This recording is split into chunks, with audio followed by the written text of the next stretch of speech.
Great. So welcome everyone. And so we thought to take this opportunity to provide you with some of our insights from Dr. Laura and Dr.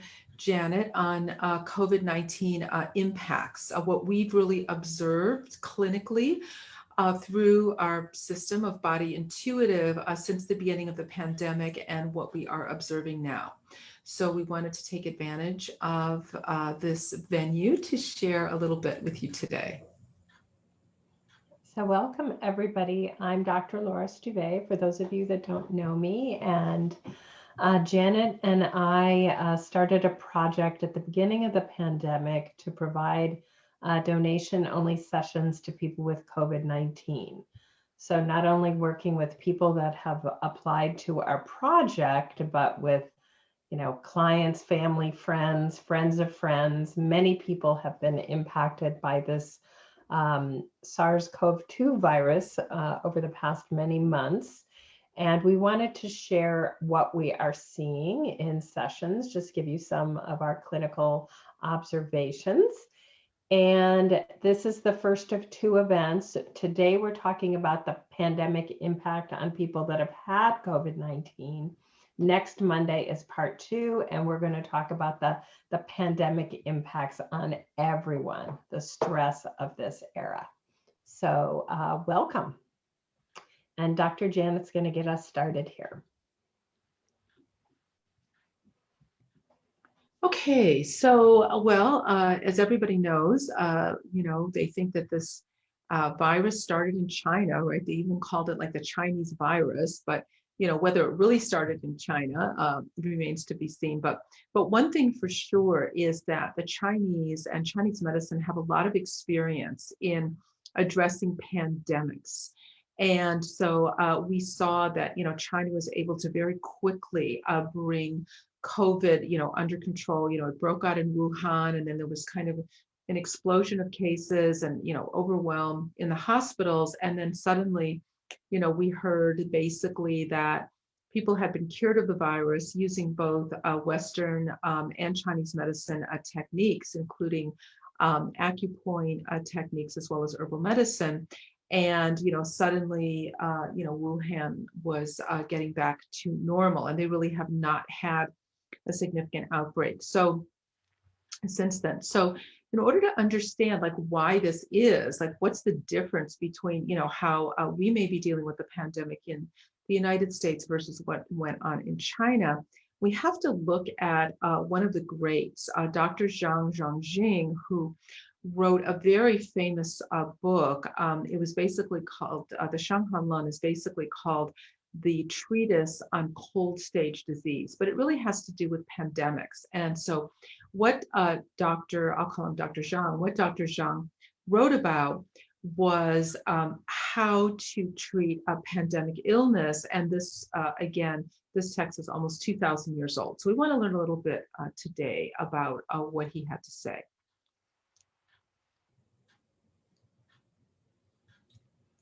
Yeah, so when he talked about the 6 stages, he basically was talking about how disease, whether it's viruses, pathogens, or whatever they thought about that in Chinese medicine, how this disease entered from the outside and came into the body. And so, for example, with, COVID-19, we were trying to figure out, like, how are we getting this? Like, are we getting it from touching surfaces and then touching our faces? Are we breathing it in?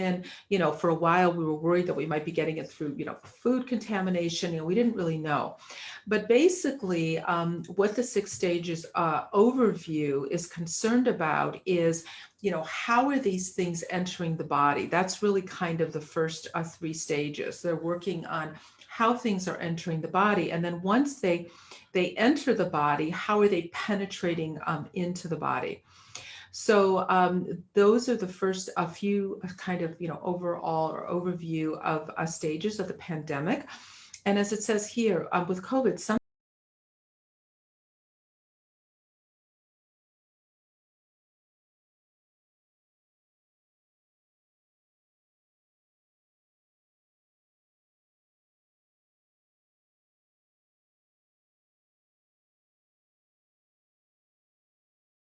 to do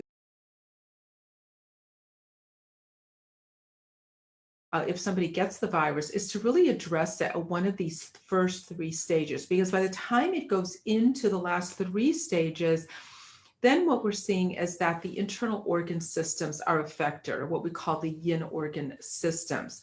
And this is where we really see that people have to be possibly hospitalized because, they can't breathe, or because they're having, heart, issues, or, they're in some kind of organ failure, the liver's not working, kidneys are not working. So this is what we see when, according to this view, the virus, the pathogen actually, goes past the first 3 stages and enters into the later interior stages.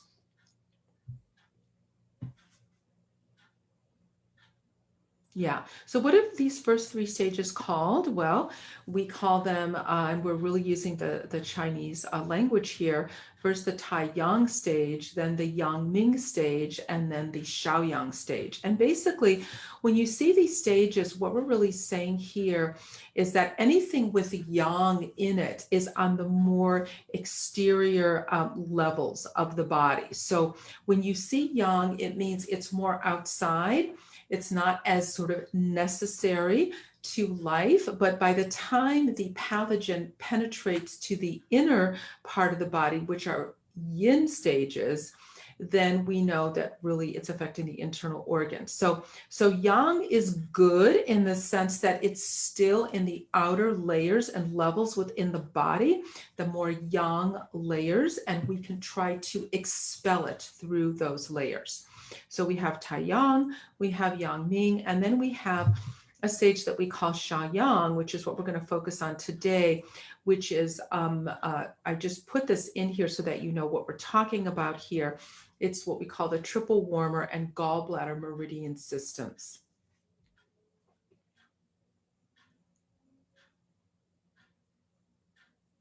Yeah. So just quickly, if we say something is on the surface level, we've all gone through this when we feel like we're getting sick. So suddenly, depending on the person, we might get a little sniffle, we might get a headache, we might feel like our neck is stiff, especially like the back of our neck. We might feel, a little bit of swollen glands. Sometimes we get what we call aversion to cold, meaning that suddenly we get a chill and we feel like we need to wrap up, even if it's pretty warm outside. So we can get these symptoms, and that's a kind of an indication that the surface level, the Tai Yang level, is getting affected by some kind of a pathogen.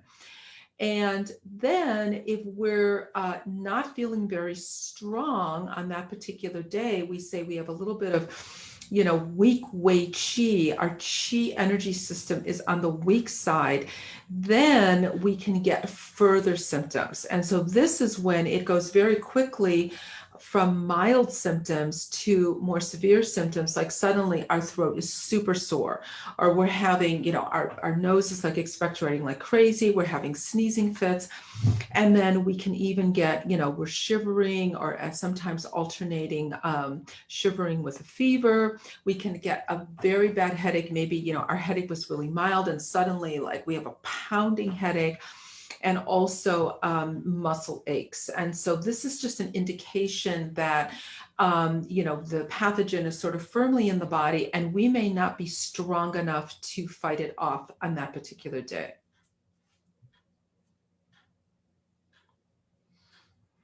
Right. So second stage is what we call Yang Ming stage. And so basically what this means is that the immune system was not able to stop the virus at the very surface level, at the Tai Yang level. And now it's kind of moving a little bit to the interior of the body, to what we call stage 2.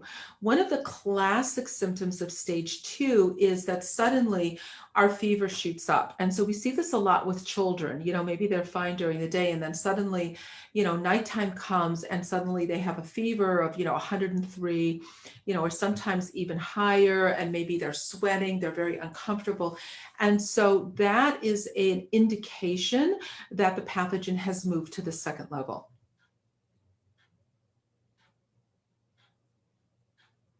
Yeah, so a little bit more about the second level yang ming stage.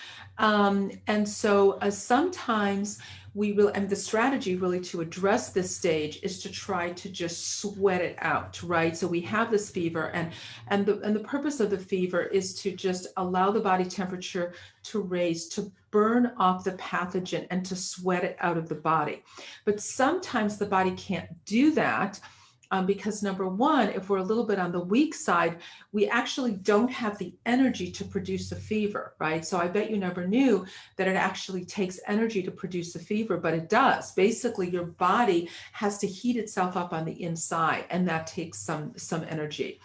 The other possibility is that for many of us, our bodies don't know how to produce fevers anymore because we've taken so many analgesics, as soon as we have a fever, immediately we think, oh, a fever, it's dangerous. As soon as we have a fever of like 100 degrees, we immediately start taking, aspirin and Tylenol and things like that to lower our fevers. And so for many of us, and, especially for a lot of children growing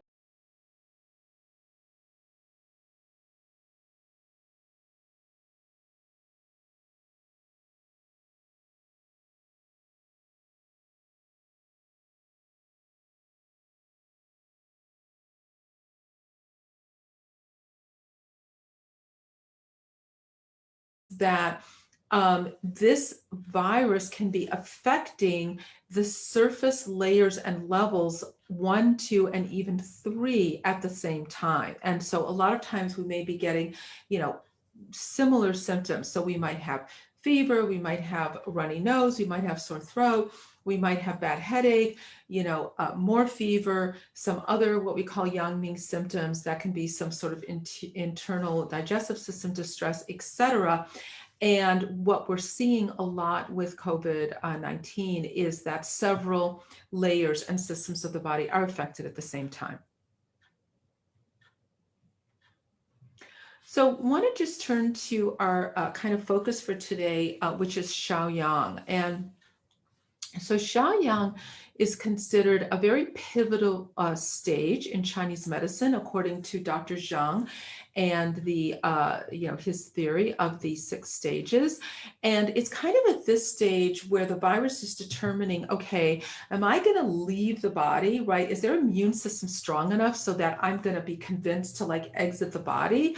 Or is their immune system so weak that I'm going to penetrate into the interior layers and levels of the body and really create havoc with the internal organs? So we say sometimes at this stage that the immune system and the virus or the pathogen are kind of evenly matched. Sometimes one is winning and sometimes the other one is winning. So sometimes, we're, resting in bed and we're saying, oh yeah, I definitely am feeling better. Like my fever is down and my muscle aches are better. And I don't feel so, so sick, and then all of a sudden we feel worse again. And when we say we feel worse again, well, what kind of symptoms might we be experiencing? So you can see this list here on the side. One of the key areas and one of the key symptoms that we see with COVID or with Shaoyang syndrome is alternating chills and fever. And so we feel like our fever is better, but then all of a sudden we feel chilled inside, like we have to put sweaters on. And then 20 minutes later, we feel warmish. We're like, God, I just put the sweater on, but I feel like now that my body is heated up and I have to take the sweater off, or I have to throw the bed covers off. So this kind of alternating chills and fever, or what we call this alternating experience of not being able to regulate body temperature, is very indicative of Shaoyang syndrome. Sometimes we can have a funny taste in our mouth. So we have bitter taste in the mouth here. It can be bitter, almost like you swallowed like an aspirin, or you you ate an aspirin and it's like in your mouth, like a really bitter taste. Or it can be a metallic taste, or it can be, but it's a funny taste in the mouth. And that is one of the key indications of COVID. Interestingly, a lot of people have experienced an actual loss of taste, and also smell, which somehow is equating in with this Shaoyang syndrome. Also, you might have pain in this part of your body. So if you're in bed, it's like you can't get comfortable, right? So you're lying down and you, oh no, I can't lie on this side. I just feel it's very uncomfortable, like in the middle of my body here. So then you go to the other side, it's like, no, no, can't lie on that side either. So we say distension and pain on either side of the ribs. Also, there can be red eyes, so usually, your vision is clear, but like you get up and you look in the mirror and you just notice that your eyes are really bloodshot. So that can also be an indication of Shaoyang because the gallbladder meridian is affected and the gallbladder wood element really is connected into the eyes. There can be sleep disturbance, you definitely cannot rest comfortably, and also digestive system issues, because here we're talking about, the triple warmer meridian and the gallbladder meridian. And so you can feel like either you don't want to eat or things aren't agreeing with you. You can't digest your food. You can only eat things like, miso soup and mashed potatoes, very, very simple foods. So the reason why we're bringing this up is because one of the things that, we've noticed, Laura and I, and we've had, we've treated lots of COVID people since really last, March and April. And so what we've seen is that a lot of times with COVID, people are kind of getting stuck in the Shaoyang stage, where the COVID and the feelings, the symptoms around COVID are not really leaving their body. They're just like stuck there. So they think, okay, I'm definitely getting better. Like I have more energy today and I haven't had to like put on a sweater and, I'm definitely feeling like more myself. And so that can go on for, maybe several days up to a week. And they're like, hey, I'm definitely getting better. I'm definitely getting better. I'm getting better. And then all of a sudden they wake up and they're like, I'm not better. I'm not better. I feel like I have a sore throat again. My glands are swollen. I don't feel well. I feel this like, discomfort again on the sides of my body. My head hurts. So this is the kind of thing that we're seeing with COVID. And this is what, we've heard the term long haulers, and, there's been so much that's being, written about this. It's kind of like, what are the long haulers? What does this mean exactly? It means that people are not able to recover from COVID-19. They are unable to make a full recovery. And so we are trying to, create, strategies and tools that can really help people in their recovery process, which we feel is really, really unnecessary right now. So anyway, I just wanted to kind of take a few minutes to explain to you from a Chinese medicine standpoint how we view this whole pandemic and what's going on, especially with the long haulers and the Shaoyang syndrome. And now I'm going to turn it over to Dr. Laura.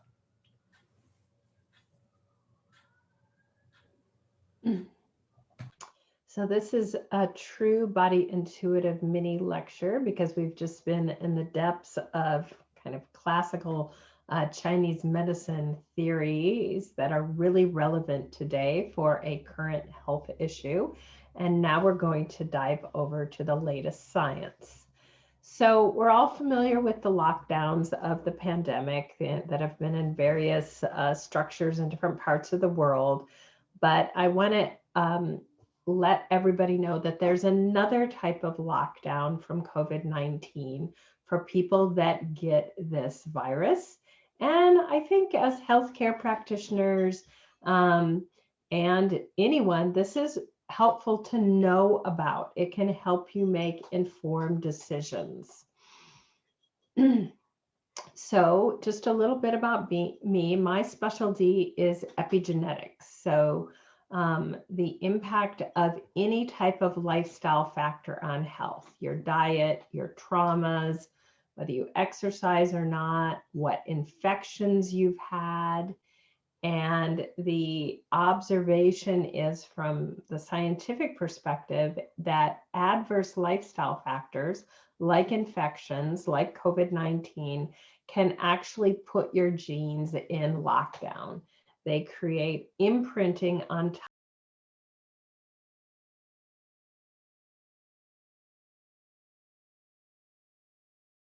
times.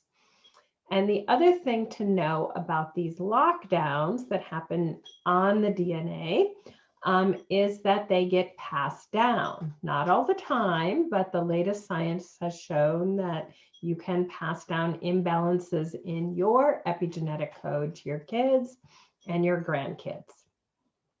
And from working in this area for a while, I have seen that some of the people that have chronic pain, autoimmune disease, a lot of allergies, a lot of issues in excessive inflammation today, it's because of an inheritance of imprints in their epigenetic code from infectious disease that their parents or their grandparents or sometimes even their great-grandparents had. So tuberculosis, scarlet fever, polio, those are not infectious diseases of the day. But if you go back a few decades, they were very common. And if your ancestors had any of these types of infectious diseases, that imprinting from their tuning of their immune system to cope with that disease can be elevating your inflammation response today. Okay, so that leads us into the infectious disease of the year of 2020, and it's still pretty strong in 2021. In fact, you know, I'm speaking to you from the epicenter of COVID-19 here in California. So the observations that I've had working with my Western scientist, intuitive mind-body medicine practitioner hat on have that go in line with the long recovery pattern is that sometimes Janet and I have worked on even really young and healthy people that were athletes, super healthy in their 20s and 30s and 40s that still have symptoms months later. And these are the classic long haulers that are exhausted, they have headaches, they have, you know, stomach pain, you know, they can't do anything. Walking up and down the stairs, going on an errand like to the grocery store is exhausting. So that is the classic long hauler. But even outside of that, the science on this disease shows that most people who have had COVID-19 still have at least one symptom from that disease that they didn't have before they had COVID 2 months after they've recovered. Okay, so this is a very long recovery, even in healthy people. And this has been widely reported. So why is this? Why is it that, you know, this is definitely not something one sees with the flu. So this is another one of the many reasons why COVID-19 is not the flu, but why this lack of recovery from a Western science perspective. We just heard about that view from Chinese medicine from Dr. Janet. And it is because, like other viruses, this viral infection causes epigenetic changes in the body. It causes lockdown in our genes. Where? Well, from my experience, primarily in the cells of the immune system, the cells that are trying to fight off the virus. It's like the cells have to become superhero versions of themselves to fight off this virus. And after the virus is resolved, the immune cells are still all in their amped up hyper-inflammatory state. That was great for that fighting off of this virus, but not so great to live with for the rest of your life or to pass down to future generations. But I have also seen epigenetic changes from this virus in the brain, mucking up the hormones, in the liver, in the blood vessels, in the respiratory system, the lungs, and in the gut, causing, you know, long-term impacts on the health of the lungs or digestion. And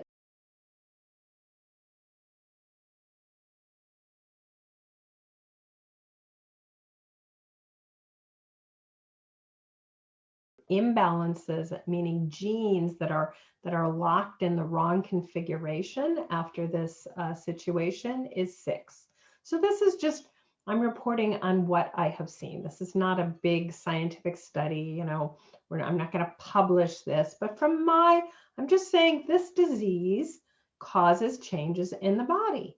And I've seen some people that have had COVID-19 that have 20 or more genes that are now locked into an imbalanced state, including people that started out quite healthy and quite young, okay, that didn't even have a long hauler version of of COVID-19. Okay, so what does that mean then? Once we find these epigenetic imbalances, can they be repaired? They can. And so one of the things that I do is I train practitioners to be able to use the tools in the BodyIntuitive system and their intuition to identify epigenetic damage from any number of things. And we can extend this to damage from an infection with the SARS-CoV-2 virus that causes COVID-19.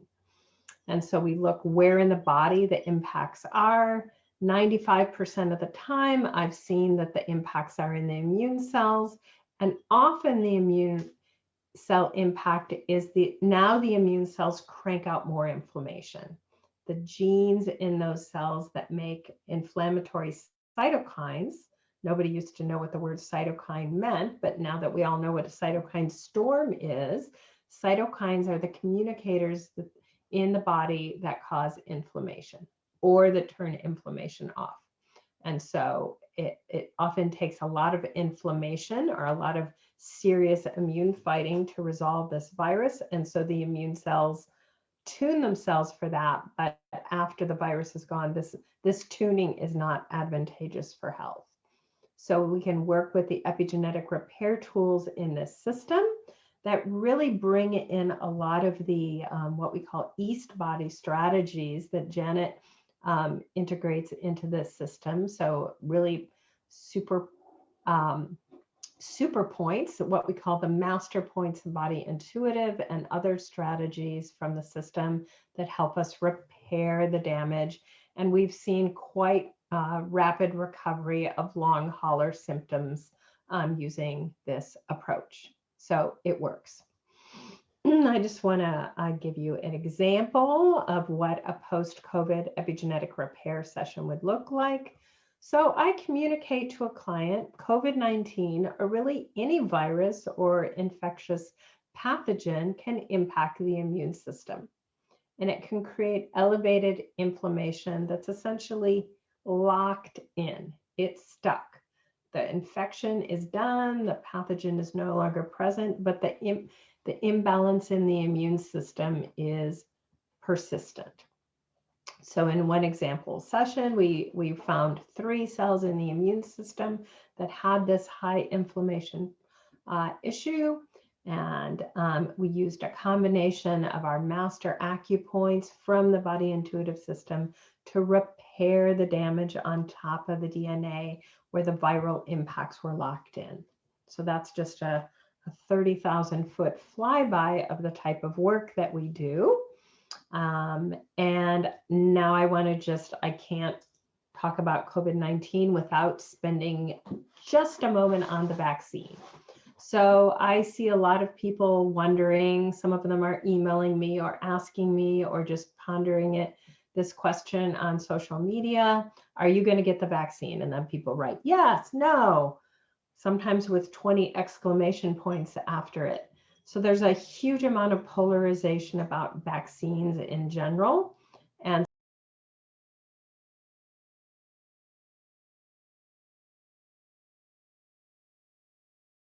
from listening to people's questions, from the things that people email me, is that many people fear the potential impact of long-term damage in their bodies from the vaccine.